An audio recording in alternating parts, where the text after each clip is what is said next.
Assalamu alaikum everyone. Today we would like to learn a new structure. Structure subject plus amizar plus fonda plus ভার্বের সাথে ING যোগ। যেমন এটার মানে কি? এটার মানে হলো কোনো কিছু করতে ভালো লাগে। আমরা লিখি প্রথমে দেখুন, কোনো কিছু করতে ভালো লাগে। যেমন আমার ঘুমাতে ভালো লাগে, আমার পড়তে ভালো লাগে, আমার রান্না করতে ভালো লাগে। এরকম বাক্যগুলো আমরা কিভাবে ইংলিশে বলবো, সেই বাক্যগুলোর ক্ষেত্রে আমাদের একটা স্ট্রাকচার আছে।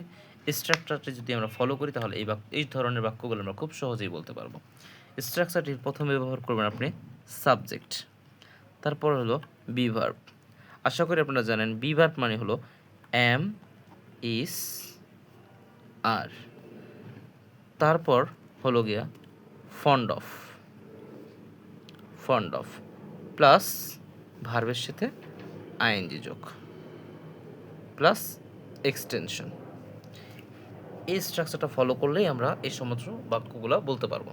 যেমন ধরেন আমাদের একটা বাক্য দিকে আমরা খেয়াল করি, আমার পড়তে ভালো লাগে। এখানে প্রথমে নেবেন আমার, আই, দেন সাবজেক্টের পর ব্যবহার করুন এম ইজার। আমরা জানি আয়ের পর আমাদের ব্যবহার করতে হবে এম, আই অ্যাম। তারপর ব্যবহার করবেন fond of, I am fond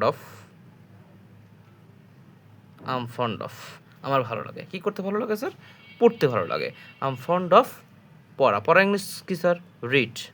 রিডের সাথে আইএনজি যোগ করে ফেলবো। I am fond of reading, আমার পড়তে ভালো লাগে। এখন দেখেন আমরা দ্বিতীয় সেন্টেন্সটার দিকে দেখাই। দ্বিতীয় সেন্টেন্সটা হলো আমার ঘুমাতে ভালো লাগে। তাহলে হবে স্যার প্রথমে I am fond of sleeping. স্লিপের সাথে আইএনজি যোগ করে দেবো। I am fond of sleeping, আমার ঘুমাতে ভালো লাগে। পরের বাক্যটি হলো আমার খেলা করতে ভালো লাগে। এটা হলো I am fond of playing. প্লের সাথে আইএনজি যোগ করে দেব, আমার খেলা করতে ভালো লাগে।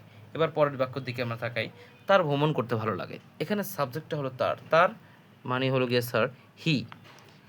আমরা জানি সাবজেক্টের পরে বি ভার্ব এম ইজ আর ব্যবহার করব। যেহেতু সাবজেক্ট হি বসেছে, হি এর পরে ব্যবহার করতে হবে আমাকে ইজ, আমরা জানি। তো he is then fond of. তারপর ভ্রমণ করা ইংলিশ হলো স্যার ট্রাভেলের সাথে আমরা আইএনজি যোগ করে দেবো, travelling. He is fond of travelling, তার ভ্রমণ করতে ভালো লাগে। পরের বাক্যটি হলো তাদের বই লিখতে ভালো লাগে। এটা হলো তাদের ইংলিশ কি স্যার? দের পরে আমাদের ব্যবহার করতে হবে আর। দে আর ফন্ড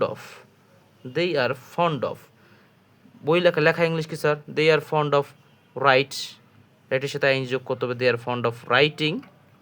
কি লিখতে ভালো লাগে স্যার?